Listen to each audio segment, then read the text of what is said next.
The kind of promotion that you run on your website will also decide how successful it is. Because if you give 50% off, it will be more successful for your customers. More customers will buy than if you give a 10% discount. But whatever your promotion is going to be, there is one thing that will really help you to maximize the result from it, because you're also putting in a lot of effort to make sure that you'll have a nice revenue boost, and you want to make sure that you maximize that boost. And what you will need is a good structure. If you send out the right emails at the right time, what you can do is that you can make sure that you will get a maximum result of your promotion. And we once recommended to one of our clients to send just one email of this sequence out to their subscribers, and where initially he was a bit hesitant because he didn't want to email too much about the promotion. He didn't want to send too many emails to his customers. And what happened is that particular email generated more revenue than the previous 3 emails combined. And then he was, of course, sold and also applied this for every other campaign that he's running. So I'm going to highlight the structure that is perfect for when you're running your promotions, so that you can also maximize the result from your promotion. Now, if you're new here and you don't know who I am Marc, Uitterhoeve, and I'm the CEO of Dexter Agency. And what we do is we help 6-figure stores get to 7 figures by implementing or helping them implement the essential marketing foundations for their store. Because what oftentimes happens is if a business wants to grow, then you look at acquiring more people to your website. Because if you get more visitors to your site, you will also get more transactions. But it's not as easy as it sounds, because when you're going to acquire more visitors, you also need to be more flexible with your keywords. You need to be more generic with your outreach so that you can get more people to your site. The more specific you are, the smaller the group is. So the more general you get, the more unqualified the traffic will be as well. So it's very important that your website helps converting those visitors. If you can get more of your visitors to convert, if you can also make them spend more, and if they also buy more frequently from you, it is much easier and much faster to grow to 7 figures. And that's what we do with our 7-figure foundations program. And email is one big part of growing your store. What I want to explain today is what the best structure is for your promotions in order to maximize your revenue from that, and that will help you grow. Now, before I go into more detail about the structure, there's also this video here in which I also walk you through some other elements that you will need to take into consideration when you're working on your emails in order to make sure that you are as efficient and effective as possible. Now, the thing with email and usually with campaigns and promotions is that you will need planning in order to make sure that you can maximize your return on your investment, basically, because you're also investing a lot of your time into it or resources. And what I often see is that you get very busy with your day-to-day, and therefore oftentimes it becomes a bit of an ad hoc thing to do a promotion. And that makes sense because we're all busy, and there are other things that sometimes are on fire and you need to put them out, and then it eats in your time, and then you're like, oh, now I need to do a promotion, let's go and do this. And oftentimes what happens is it is a certain discount that you're going to give. But there are also other ways that you can actually do promotions. Yeah, you can do a 10% discount or something like that. You can also spice it up.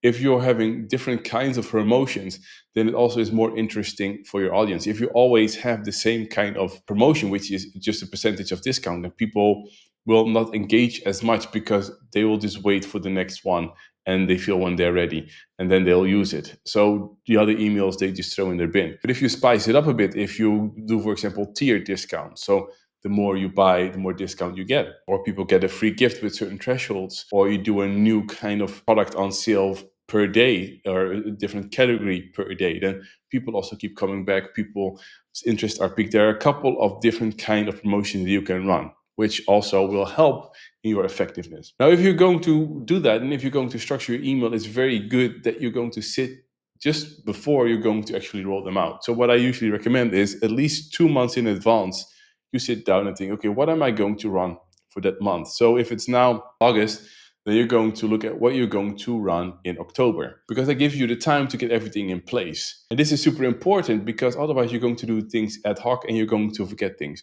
You need to make sure that you have some creatives. You can make it as fancy as you want, but at least you'll need to get some creatives in order to make sure that your images are a bit in line with what you're showing on your website and your email and your social. You need to know what kind of promotion you need to do, and make sure that you also create the coupon codes, or you make sure that the structure of how the discount works also is technically possible on your website. And you need to make sure that your communication, like the copy that you're using, is also written and perfected. And you can only do that if you start ahead of time and you plan ahead, so that you don't, like, it's easier to sit one day and focus on the next like 6 promotions that you're going to run than if you're going to do it whenever you have time, because then it's like, okay, now I have an hour, let's think of something.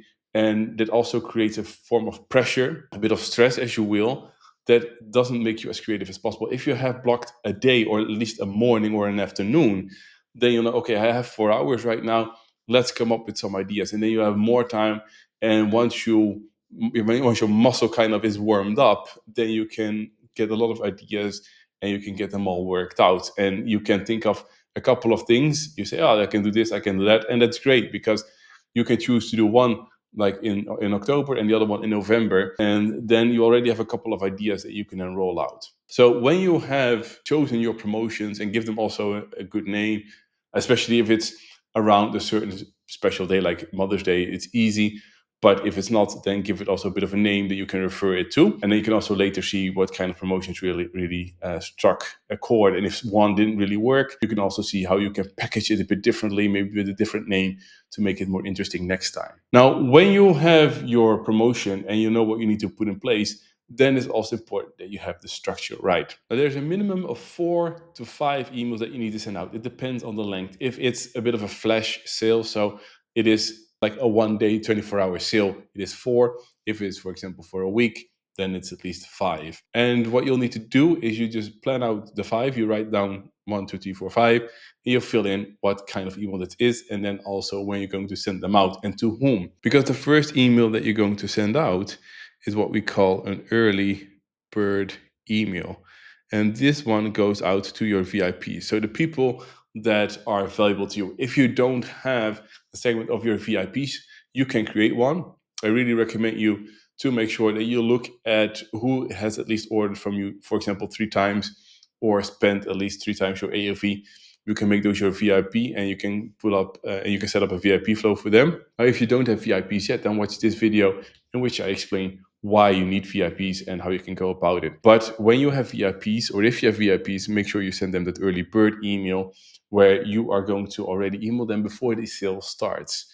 And this is particularly interesting for brands where you don't have a lot in stock. So your VIPs actually have a benefit of getting first access to the sale.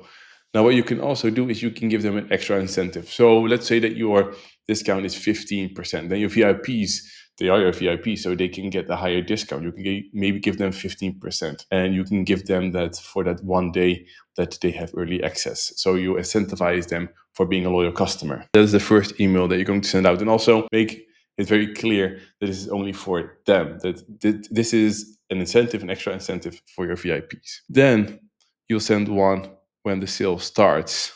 And this one you send also out to your VIPs, so that they also know, and it's a confirmation like, yeah, I indeed got earlier access. Because if they don't get that email, they might think you just send out that email to everyone. And in this email, you just mention your promotion and what they need to do in order to make use of that promotion. So this is like your regular promotional email. Now, the third email, you send that out, and it depends on if this is a 1 day or, for example, a 7-day promotion. If it's a 1-day promotion, you send this out 8 hours before the end. And so you say 8 hours left for the promotion, but usually promotions last a bit longer. And you send this one out, for example, on the 3rd day. It's easy to remember, 3rd day.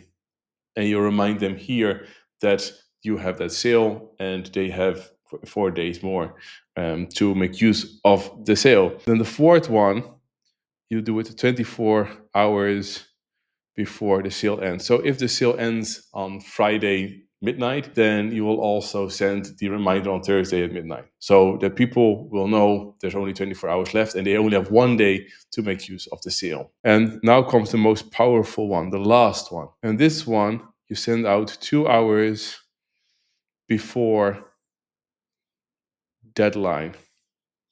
And that's why it's good not to let your sale kind of expire at midnight, because then it's very late in the day and very few people will see that email. So it's good to let your sale end at, for example, 7 p.m. local time or 8 p.m. local time, like at least, or you can even do 12 p.m. if that works for you.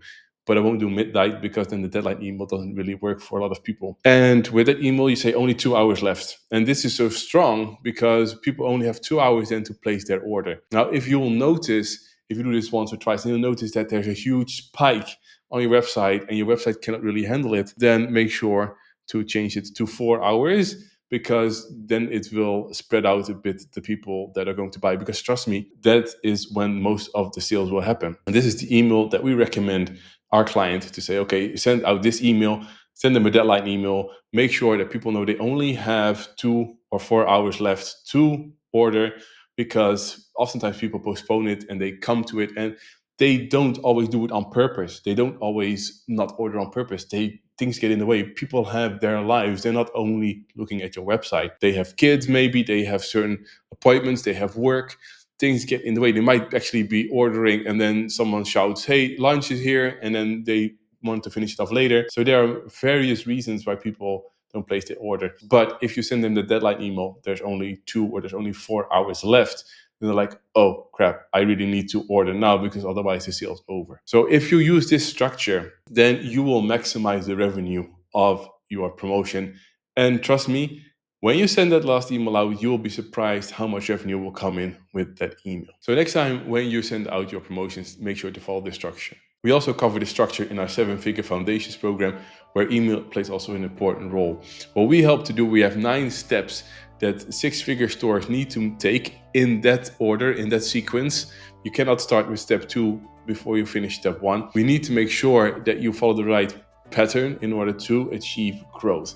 And we help the people in the 7-figure foundations program to get those steps right, and we give them feedback and support along the way with templates, cheat sheets, and all that kind of stuff. So if you're interested, if you want to learn more, and if you want to look at ways where you can grow your business and make sure that your foundations are set, that you have all the basics covered, then feel free to schedule a call with me and we'll see if this makes sense for you. And if so, then we can talk about the next steps. Make sure to also like this video and subscribe to the channel if you like it and if you want to see more e-commerce tips in order to grow your store. And make sure to watch out our other videos. See you there.